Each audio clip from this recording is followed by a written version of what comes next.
And speaking of weather, in the wake of a warm and dry start to the winter across the Central Plains, the new year is bringing seasonable conditions back to the heartland. I'll take a look at the wintry pattern shift in this week's WeatherWise.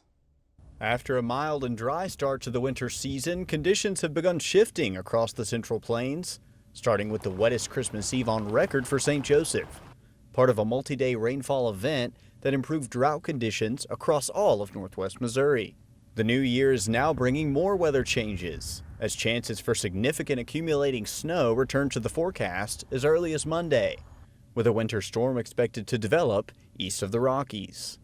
Getting a look at that same system in the upper levels of the atmosphere, you can see that area of low pressure centered over the panhandle of Texas is actually part of a larger system of polar lows, which has thus far been pinned well to the north of the Canadian border, keeping the coldest of that wintertime air with it.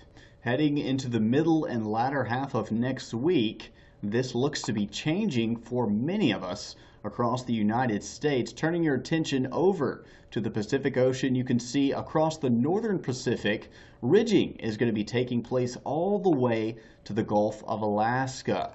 In turn, that will be displacing that area of polar air, allowing shots of those very chilly temperatures to head further south and east into the lower 48, potentially for extended periods of time.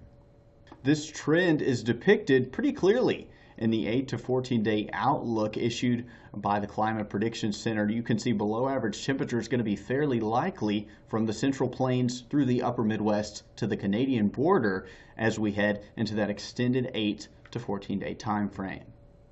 Now is the time to take those last minute preparations before the coldest air of the season settles in.